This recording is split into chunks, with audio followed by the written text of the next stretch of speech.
السلام علیکم friends, information world میں خوش آمدید۔ آج میں جنات کی حکایات قسط نمبر 2 کے ساتھ آپ سب کی خدمت میں حاضر ہوں۔ ایپیسوڈ کی شروعات سے پہلے آپ سب دوستوں سے گزارش ہے کہ چینل کو ضرور سبسکرائب کر لیں اور ساتھ موجود بیل آئیکن کو بھی دبا دیں تاکہ آنے والی ہر ویڈیو کا نوٹیفیکیشن آپ سب کو فوراً مل سکے۔ آئیے اب ایپیسوڈ کی طرف بڑھتے ہیں۔ جنات کی قسمیں۔ حضور محمد صلی اللہ علیہ وآلہ وسلم کا فرمان دل بہار ہے۔ جنات کی 3 قسمیں ہیں۔ ایک قسم جو ہوا میں اڑتی ہے، دوسری قسم وہ ہے جو سانپ اور کتوں کی شکل میں ہوتی ہے، اور تیسری قسم سفر اور قیام میں رہتی ہے۔ ابو بکر ابن ابی الدنیا رحمۃ اللہ علیہ نے مقائد الشیطان میں ابو والد رضی اللہ عنہ سے روایت کی، تاجدار مدینہ صلی اللہ علیہ وآلہ وسلم کا فرمان ہے، اللہ عز و جل نے 3 قسم کے جنات پیدا فرمائے۔ ایک قسم سانپ، بچھو اور کیڑے مکوڑوں کی ہے، دوسری ہوا کی مانند یا ہوا میں اڑنے والی، تیسری وہ جو حساب کتاب کی مکلف ہے۔ حضرت علامہ عینی رحمۃ اللہ علیہ نے قرآن پاک، احادیث مبارکہ اور آثار میں غور و فکر کر کے جنات کی مزید اقسام بیان فرمائی ہیں۔ نمبر 1، گول یا عفریت۔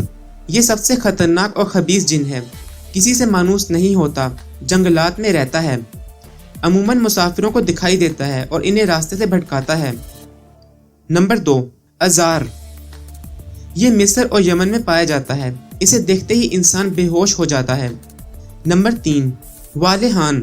سمندروں کے اوپر جزیروں میں رہتا ہے، اس کی شکل ایسی ہے جیسے انسان شتر مرغ پر سوار ہو، جو انسان جزیروں میں جا پڑتے ہیں انہیں کھا لیتا ہے۔ نمبر 4، شک۔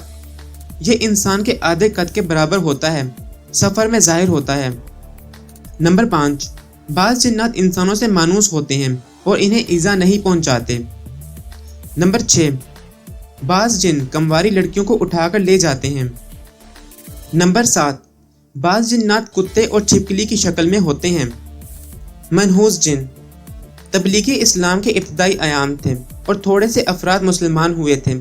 جب بحکم خداوندی عز و جل سرکار دو عالم صلی اللہ علیہ وآلہ وسلم نے علل اعلان دعوت اسلام پیش کی تو کفار بھپر گئے اور سرکار اعلیٰ و وقار صلی اللہ علیہ وآلہ وسلم کو برا بھلا کہنا شروع کر دیا۔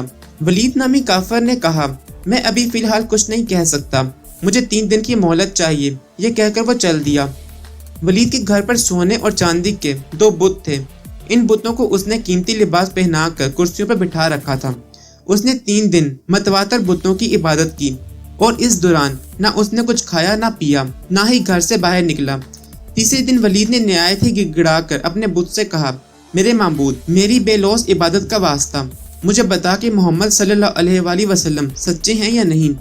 بت میں حرکت پیدا ہوئی اور بت بول پڑا، محمد صلی اللہ علیہ وآلہ وسلم نبی نہیں ہیں، خبردار ان کی تصدیق نہ کرنا۔ ولید خوش ہو گیا اور اس نے دوسرے کافروں کو لا کر بت کی بکواس سنائی۔ ولید نے ایک بہت بڑی مجلس کا اہتمام کیا، سرکار صلی اللہ علیہ وآلہ وسلم کو بھی دعوت دی، اپنے بت کو مختلف رنگوں کا لباس پہنایا۔ ہمارے میٹھے میٹھے آقا صلی اللہ علیہ وآلہ وسلم بھی اپنے ہمراہ حضرت عبداللہ بن سعود رضی اللہ عنہ کو لے کر تشریف لے آئے۔ کفار نے بت کو سجدہ کیا۔ ولید نے بت سے کہا، میرے معبود، تو محمد صلی اللہ علیہ وآلہ وسلم کے بارے میں اظہار خیال کر۔ بت نے رحمت عالمان صلی اللہ علیہ وآلہ وسلم کی شان عظمت نشان میں بہت گستاخیاں کیں۔ سرور معصوم صلی اللہ علیہ وآلہ وسلم اس مجلس سے اٹھے۔ راستے میں سبز لباس میں ملبوس ایک سوار ملا، اس کے ہاتھ میں ننگی تلوار تھی جس سے خون ٹپک رہا تھا۔ سوار گھوڑے سے نیچے اترا اور سلطان عرب صلی اللہ علیہ وآلہ وسلم کی خدمت میں بصد سلام عرض کیا۔ سرکار صلی اللہ علیہ وآلہ وسلم نے استفسار فرمایا، آپ کون ہیں؟ آپ کے سلام نے مجھے تعجب میں ڈالا ہے۔ عرض کیا، یا رسول اللہ صلی اللہ علیہ وآلہ وسلم، میں جن ہوں اور میرا نام حمین بن العبیر ہے، کوہ طور پر میرا گھر ہے۔ میں نے سیدنا نوح علیہ السلام کے زمانے میں اسلام قبول کیا ہے۔ سفر پر گیا تھا، واپس جب گھر آیا تو میری زوجہ نے رو رو کر بتایا کہ مسفر نامی جن نے ولید کے بت میں داخل ہو کر نبی آخر الزمان صلی اللہ علیہ وآلہ وسلم کی شان شرافت و نشان میں بکواس کی ہے۔ میں اسی وقت تلوار لے کر دوڑا اور اس منحوس جن مسفر کو میں نے صفا و مروہ کے درمیان قتل کر دیا ہے اور میری تلوار سے یہ اسی کا خون ٹبک رہا ہے۔ سرکار صلی اللہ علیہ وآلہ وسلم نے اس کے حق میں دعائے خیر فرمائی۔ اس سعادت مند جن نے رحمت عالم صلی اللہ علیہ وآلہ وسلم سے ولید کے بت میں داخل ہو کر سرکار صلی اللہ علیہ وآلہ وسلم کی مدح اور کفار کی مذمت کی اجازت لے لی۔ دوسرے دن پھر ولید کے یہاں کفار جمع ہوئے۔ سرکار صلی اللہ علیہ وآلہ وسلم کو بھی انہوں نے مدعو کیا۔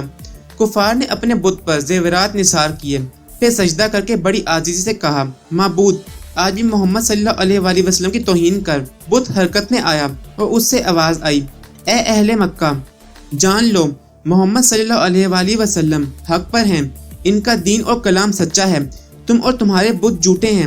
اگر تم محمد رسول اللہ صلی اللہ علیہ وآلہ وسلم پر ایمان نہ لائے تو قیامت کے روز تمہارا ٹھکانہ جہنم ہوگا۔ اٹھو اور محمد صلی اللہ علیہ وآلہ وسلم کی تصدیق کرو۔ حضور محمد صلی اللہ علیہ وآلہ وسلم تمام مخلوق میں بہتر ہیں۔ بت سے تاجدار رسالت صلی اللہ علیہ وآلہ وسلم کی نعت پاک سن کر غصے سے بیش تاب کھاتا ہوا ابو جہل اٹھا اور بت کو اٹھا کر زمین پر دے مارا۔ بت ٹکڑے ٹکڑے ہو گیا۔ سرکار تو عالم صلی اللہ علیہ وآلہ وسلم اور آپ کے صحابہ رضی اللہ عنہ وہاں سے شاد و خرم واپس تشریف لے آئے۔ یہ قصہ جامعہ المعجزات سے لیا گیا ہے۔ جنات نعتیں بھی پڑھتے ہیں۔ اس حکایت سے کئی باتیں معلوم ہوئیں، یعنی جن مسلمان بھی ہوتے ہیں اور کافر بھی۔ یہ بھی معلوم ہوا کہ ان کی عمریں بہت طویل ہوتی ہیں۔ خاص کر یہ بات ذہن نشین فرمائیں کہ حق حق ہے اور باطل باطل۔ کسی بت کا باطل کی تائید کرنا یا کسی دیوار سے آواز آنا، یہ اکثر جنات ہی کے کارنامے ہوتے ہیں۔ اگر اس طرح کی غیبی آواز شریعت کے مطابق ہیں تو ٹھیک، ورنہ انہیں ہرگز نہ مانا جائے۔ جنات کی ایک قسم ایسی ہے جو دوسری چیزوں میں حلول کر جاتی ہے، جیسا کہ ابھی آپ نے بتوں کا واقعہ سنا۔ مجھے کسی نے تحریر دی تھی کہ کراچی میں فلاں مقام پر ہم گئے تھے تو ایک دیوار سے آپ کی لکھی ہوئی نعتیں رو رو کر پڑھنے کی آواز آ رہی تھی۔ ظاہر ہے وہ کوئی عاشق رسول صلی اللہ علیہ وآلہ وسلم اور نعت خوان مسلمان جن ہوگا۔ جنات نعتیں بھی پڑھتے ہیں اور اجتماعات میں بھی شرکت کرتے ہیں، بزرگوں سے اکتساب فیض بھی کرتے ہیں اور مرید بھی بنتے ہیں۔ حاضرات، ہمارے معاشرے میں آج کل جگہ بہ جگہ حاضرات کا سلسلہ چلا ہے۔ بعض مقامات میں مرد یا عورت کو حاضری اور پھر کسی بزرگ کی سواری آتی ہے، حتیٰ کہ توبہ نعوذ باللہ غوث پاک رضی اللہ عنہ کی سواری آنے کا بھی دعویٰ کیا جاتا ہے۔ مثلا حاضری میں مبتلا عورت اب اس طرح ہم کلام ہوتی ہے کہ ہم غوث پاک رضی اللہ عنہ ہیں، ہم سے پوچھو کیا پوچھنا چاہتے ہو۔ پھر مجمع میں سے لوگ سوالات کرتے ہیں اور جوابات دیے جاتے ہیں، علاج تجویز ہوتے ہیں وغیرہ۔ یہ بات اچھی طرح ذہن نشین کر لیجئے کہ انسان کسی دوسرے انسان کے جسم میں حلول نہیں کرتا۔ ذرا سوچئے تو صحیح، وہ بزرگان دین جنہوں نے عمر بھر پردہ کی تعلیم دی اور اب بعد وفات کیسے ممکن ہے کہ وہی بزرگ بے پردہ عورت کے جسم میں داخل ہو کر تماشا دکھانے لگے؟